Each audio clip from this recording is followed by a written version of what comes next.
I forgot to introduce myself. My name is Magnus Thor Thorbergsson. I'm a theatre scholar from Iceland. What I want to do here today, I mentioned it a little bit in my previous introduction, that I would like to focus on youth theatre in Iceland. I would like to start with maybe giving you a very short overview of the contemporary Icelandic theatre landscape before giving you a couple of examples of projects that involved participation or involved, what did I do? There it is. Okay. That involved participation of teenagers in theatre projects. But to give you a short overview of the Icelandic theatre landscape, we have two and a half theatre institutions maybe, and some independent groups and amateur theatres. We have a national theatre that was opened or founded in 1950. It has 3 stages, a big stage with 500 seats, and 2 smaller ones with approximately 140 and 100 seats. And it's obliged legally to offer at least 1 production annually for a younger audience. They usually do more than that. They do 1 children's production on the big stage a year, approximately, and then a few others, especially in the smallest, on the smallest scene, with where there are approximately 100 seats. It varies quite a lot what they do. They do some puppetry, they do some big shows of Pippi Longström, for something like that, but they're legally obliged to offer something for a younger audience. Then we have the second bigger institution, which is the Reykjavik City Theatre. It's the home of the Reykjavik Theatre Company, which was founded in 1897. And actually, it is also the home of the Icelandic Dance Company. But the Reykjavik Theatre Company was located elsewhere in town in a small theatre downtown, but moved to the current building of the City Theatre in 1989. It also has 3 stages, like the National Theatre, slightly bigger, 530 seats is the biggest one, 300 seats and 170. And although it's not like the National Theatre legally obliged to offer something for children, they usually have at least 1 production annually aimed at a younger audience. Right now they're playing an adaptation of an Icelandic children's book called The Blue Planet, which has, with one exception, an all-children cast. It's basically a planet of children where a grown-up comes and wants to infiltrate them and sell them all kinds of things. He wants to sell them happiness. They were happy before, so he kind of destroys it. We have also the Akureyri Theatre Company, which was founded in 1917. And it's located in Akureyri in the northern part of Iceland, and it's the only professional theatre company outside the capital region. I did mention it in the beginning, Iceland is a very small country. We have 330,000 inhabitants, approximately, and 2/3 of the population are located in the southwestern corner of the island, around Reykjavik, the capital. But Akureyri is the biggest town outside of Reykjavik, and it's the only one that has a regular theatre company. There are some couple of groups that operate in rural areas, but this is the only professional company. They do like 2 to 4 productions a year, and usually one of them is for children. But more interestingly, they have held regular theatre workshops for 8 to 16-year-olds since 2009. So they have, twice a year, they have a few weeks of theatre workshop where kids from the region can come and participate in theatre activities. And sometimes they also appear in the productions of the company. Aside from these three institutionalized theaters, we have a great many independent theater groups. The Association of Independent Theaters counts around 50 members, of which 25 are considered active. They don't all produce performances a year, but I think 15 to 20 groups stage something every year. A handful of these groups focus mainly or entirely on giving something to younger audiences. There are groups that have been going on for some years, touring around the country, visiting schools with small-scale productions aimed at children or younger audience. The independent theater groups, they perform all over. They just perform wherever they can find space, but they have a central station or a central hub in Tjarnarbíó, which is located in downtown Reykjavik, where the offices of the Association of Independent Theaters are also located. Now, aside from that, we have a very lively amateur theater scene. Around 60 amateur theaters are in operation around the country, and almost every village in the country has an amateur theater. They're not necessarily all of them active, but many of them are very central in regional cultural activities. They do maybe one production a year, and it's a very important social institution in the rural areas. And they have around 4,000 to 5,000 participants taking part in their activities every year. So this is basically an outline of the landscape of theater, the theater landscape, theater field in Iceland at the moment. Like I said, most of these theaters offer something for younger audiences, but you can often hear the question, where are the teenagers? Because like the National Theatre, the Reykjavik City Theatre, and the Akureyri Theatre Company, they offer something for children, but then they tend to lose the teenagers. They have a lot to offer for the children and a lot to offer for grown-ups, but the teens are not coming to the theatre. So you often hear the question, where are the teens? Why don't they come? What do we have to do to bring the teenagers to the theatre? The answer may be quite simple. In a small theatre in Hafnarfjörður, which is a small town just outside of Reykjavik, there is a theatre which is filled with teenagers every night. Well, maybe not every night, 3 nights a week maybe. And particularly because of 2 productions that have been staged there in the last couple of years, written and performed by a couple of teenagers. Ole Gunnar Gunnarsson and Arnór Björnsson, both of them born in 1999. They started with doing a piece called The Teenagers in 2013 when they were 14 years old. It was directed by the mother of Ole Gunnar, which is the one on your right. And the couple of them performed, they wrote the scenes and performed in the play.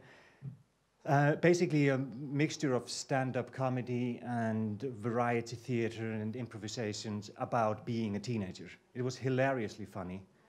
And it ran through the 2013-2014 season. And more or less, I think every teenager in the region attended the performance. I went to see it with my then 13-year-old daughter and her friends, and they just laughed their heads off. And my daughter came out and said, I want to go again. She didn't want to see anything else. She said, this was so true. And basically this kind of answers the question, how do we get teenagers to come to the theater? You put the teenagers on stage and have them themselves tell their stories and address their own conflicts. Consequently, they toured around the country and went to a couple of international festivals of youth theater. The performance was then recorded and published on a DVD, and it was broadcast on national television. And after that, they published a book based on the performance, which was a very clever idea because in 2016, they did another show which was based on the book. So there's a performance, there's a book, and there's again a performance, which was a bit more elaborate, but basically dealt with the same question of how is it, is it like to be a teenager? It's been running for a full house since October. I heard an advertisement on the radio a couple of weeks ago saying there are 2 seats free for the performance on Friday, so call now. It's been very popular among teenagers especially. It includes 14 actors in the age of 13 to 18 years old, so they're all amateur actors, but they're very experienced. Some of them have performed at the City Theatre or at the National Theatre or played in films, etc. So they're very professional in their approach. It's a comedy. It has a lot of elements of musical and variety shows. And I haven't seen that one, unfortunately, but it's been, like I said, very popular among teenagers. So this, of course, brings us back to the National Theatre, where the question has been raised, how do we get a teenage audience? Actually, the question may be wrong. You don't need to focus on a teenage audience. You need to focus on teenage participants. And in fact, the National Theatre has been running a project for the last few years called Þjóðleikur in Icelandic, which basically literally means national play, but is more translatable as the National Youth Theatre Festival. It's been running for some years now, and it was launched in 2008 and runs biannually. So every second year they commission playwrights to write plays that are then staged by teens in the rural areas. So it's a project where the theater goes outside of the capital region, outside of their home at in the National Theatre building, into the rural areas, bring plays, hold workshop for the local teens, and they then act in these plays that are specially written for this program. It's based on a similar program that was launched by the English National Theatre some years ago called Connections. And the aims of the project are to increase the interest in theatre among the Icelandic youth, to strengthen the connections between the National Theatre and the rural areas, which has been quite limited. Usually the National Theatre just performs at the theatre and occasionally brings a production on tour around the country. And also the aim is to support Icelandic playwriting. The plays are especially written for this project. There is also, I talked to the Vigdís Jakobsdóttir, the one who initiated this project, and she told me that there's also a hidden agenda of empowering young people in rural areas, getting them to come on stage themselves and do culture of their own, because the tendency is for them to see theatre as something that's done in the capital, something done by professionals, something done by the high culture in the south, as they say.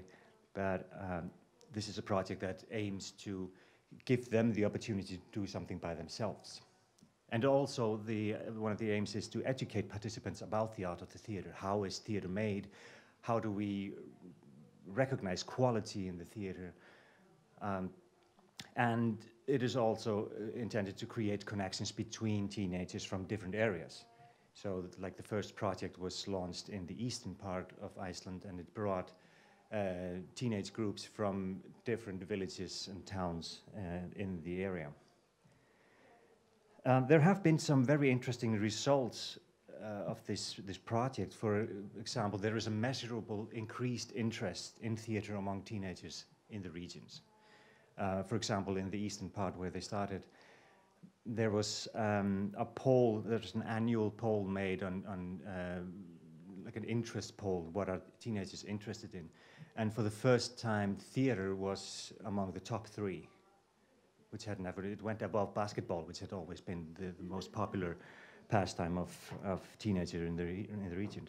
It also has resulted in increased cooperation between institutions in the area, schools, amateur theatres, cultural institutions, cultural committees, and between people in the regions as well, like cooperation between teachers that are offering theatre as a part of the school curriculum. And actually, it has also resulted in theatre being more visible within the school curriculum in these areas. But there are some challenges that they have experienced with this project, although it's been very, the administration of the National Theatre has been very positive towards the project. The National Theatre is, although it's funded by the state, greatly dependent on ticket sales. So everything that does not serve the goal of selling tickets tends to become marginalized. This is very obvious when you go and look at the website of the National Theatre. Its only aim is to sell tickets. You can't find anything about this project unless you search for it, unless you know where to find it. It's hidden behind walls and walls of ticket sales. So the National Youth Theatre Festival, although it's, in my opinion, one of the most interesting projects that the National Theatre has done in the last years, it has very little presence in the public domain. Basically, none of the regular audience of the National Theatre know about this project. What's more serious, I think, is there are a lot of people within the theatre field in Iceland that have no idea that this is going on. So it's something that happens in the rural areas, and it doesn't appear on the stage, and you can't see it on their website. And so it brings us to the question, what is the role of a national theatre? I think this project is a very good example of what the National Theatre should do, to reach out to the population and be a theatre for the people. But basically, the National Theatre focuses too much on selling tickets. Now, maybe the independent theatre groups are more free to do experiments that take chances and are not as dependent on selling tickets. And what I want to give you an example of an artist that has been, in my opinion, challenging the concept of youth theatre in Iceland and focusing on the process of doing theatre rather than the production and the audience. It is a young dancer and choreographer, Magnus Thor Thorbergsson, who graduated from contemporary dance program at the Icelandic Arts Academy in 2011. She's born in 1988, so she's 29, I think, this year. And since her graduation, she's been doing a lot of projects that involve audience participation and social involvement. For example, doing a project that she stayed at her home, inviting people from her neighborhood to come and join her in a dance performance in her own home. And last year, she was the co-organizer of the Reykjavik Dance Festival, which decided to focus on teenagers, trying to get teenagers to come to see dance performances and also try to engage them in participating in producing dance performances for the stage. For example, they said for every ticket that a grown-up buys, he or she can bring 5 teenagers for free to the theatre, which was very effective, actually. So they had various performances that drew and tried to draw a teenage audience and involved the participation of teenagers, such as a project called Dare Night, which was basically a game of truth and dare on stage and with the participation of the audience. But Ásrún also did a production called Girls, with a lot of R's and no I, which was a dance project that involved 15, 13 to 16-year-old girls. She said she started out with 50. She just published an advertisement saying, I'm looking for girls to participate in a project that might end with a dance production, might end with a concert, or might end with something else. And there were 50 girls that showed up. But at the end, 15 were left. She didn't make a choice to eliminate the others. She just said, well, the moment we started and when the girls sensed what kind of work this was and what kind of engagement it entailed, then a lot of them dropped out. But the project was very much inspired by a wave of feminist youth activism in Iceland. I know some of it reached reached an international field. There was projects like the Slut Walk, Free the Nipple activism, things like that, which involved where the people, or the girls in the forefront, were between the age of 18 and 25. So you had girls standing up and being very visible and very powerful in kind of new wave of activism. And what Ásrún wanted to do was to take a step back and look at the age between 13 and 16. What do they think about what is happening? What are their preoccupations? How do they experience being a teenager? What does it mean to be a teenage girl in today's world? What she found out was that they were not at all so they were not at all so focused on what was happening in this activism. Free the nipple, that was not an issue for them. Why do I have to take off my shirt just to show that I'm in charge of my own body? It was something that was ridiculous to them. And she was kind of shocked when she came into the workshop room at the beginning and asking, okay, what are your preoccupations? What do you want to do? And they just stood there saying, look, I don't know. It was kind of, they were kind of waiting for the answer. What do you want me to do? It's maybe an issue we can come back to at the end. A second production that Ásrún was involved in was a piece called Made in Children, which was actually performed at the Reykjavik City Theatre, and it featured 8 to 12-year-old children tackling various kind of grown-up issues. Issues like global warming, or poverty, depression, anxiety, drug addiction, alcohol abuse, sex, death, etc. Very serious matters, and it was not focused at a youth audience. It was aimed at an adult audience. But the question was, how do these issues affect the children, and how do they experience something like the fear of global warming? But again, they kind of hit the wall when they started working with the children. They thought they were kind of more knowledgeable or were focused on what was going on in the world. But when they started asking, okay, what are your dreams for the future? Well, I'm looking very much for the future. For next summer, I'm going to Florida with my parents. So their focus was very much on themselves and what they were going to do. But the future for them was in the next 6 months. So addressing the issues of what do you think will happen in 30 years or 40 years was a quite difficult step. It was quite a controversial performance and disturbing in many ways. Most of the text was in the form of, I will have. In the future, I will have done this and this. In the future, I will have. It's quite disturbing when you have a 10-year-old kid standing on stage saying, in the future, I will have gone through 2 marriages, suffered from depression, watched my mother being lowered to the ground. And it kind of touched a nerve that you thought, well, this is not something that you want a 10-year-old to be thinking about, or that you want a 10-year-old to to express.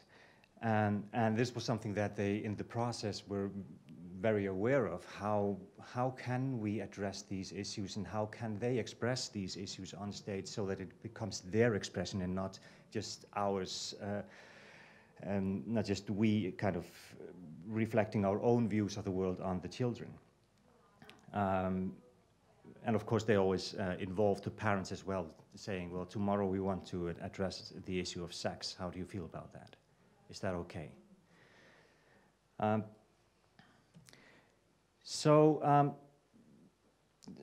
Just want to say at the end, these kind of projects raise some questions for me. One of them is that what I mentioned at with the National Theatre, the Youth Theatre Festival, is that the product-oriented commercial focus of public theatre tends to limit any possibilities of working with youth participants, because such projects very often focus on the process itself, like what Ausron was doing with the teenage girls, or with the even younger participants, was very much looking at what happens in the working space, and what the end result was for her not important. It was something to be shown. The teenage girls were of course very preoccupied with, how do I look on stage? What are we going to do on stage? And she was always telling them, just, okay, relax, we're just doing some rehearsal, we're trying to find out what you want to say, and then we'll start thinking about what it would look like. Maybe we'll end with a concert, or maybe we'll end with nothing at all, but let's just focus on the work. Secondly, there's the question of ownership. How do you empower the youth to own their own productions, own their own performances, to own what they're doing? Very often, and that's what especially Ausron experienced, is that the assumptions and the prejudice of artistic leaders towards the youth participants was kind of hindered what they were able to do. They found out that they had some ideas of what teenagers should be, that often conflicted with what the teenagers were actually preoccupied with. For example, Ausron mentioned that when working with the teenage girls, he asked them about the role model, and they, like always, they started with just saying, well, I don't know. Then some of them came up with a young musician and media figure in Iceland that's very popular among the youth crowd. But then somebody said, well, Vigdís Finnbogadóttir is my role model. She's the former president of Iceland. But that made Ausron think, is that really true, or is it something that they're supposed to say? Because Vigdís Finnbogadóttir, for those of you who don't know, she was elected president in 1980. She was president until 1996. None of these girls were even born when she quit as president. So it's something that she said, you have to be aware that these people at that age, they tend to try to live up to your expectations. What do you expect me to say? What is the right thing to say when you ask me these questions? So trying to get them to own their own things and to talk about their own issues was quite a challenge. Also, the question especially that was raised in regards to the Made in Children production is what is appropriate when you're working with youth participants, both in terms of subject matter and artistic form. Is anything at all? Can you talk about anything at all? Can you work on anything at all with the youth participants? And can you do it in any way possible? Are you free to express these issues in any artistic form, or do you have to adjust yourself to what the audience wants to see the youth theatre do? There is a small amateur theatre of people with, what's it called? People that are mentally disabled. And that kind of theatre, it's very cute, basically. to say it pretty blunt. It's, you go and see, and they put on stage some kind of fairy tales, and it's all very beautiful and very cute. But I don't know if you know the project of Jerome Bell when he worked with people with mental disabilities in a completely different way, and people reacted quite furiously that you're not allowed to have these kind of people on stage like that. So the question of ownership and how do they own not only the subject matter but also how it is expressed is very important. So I think my time's up. So I think I'll just end there and we can maybe have some discussion later. Okay, thank you very much.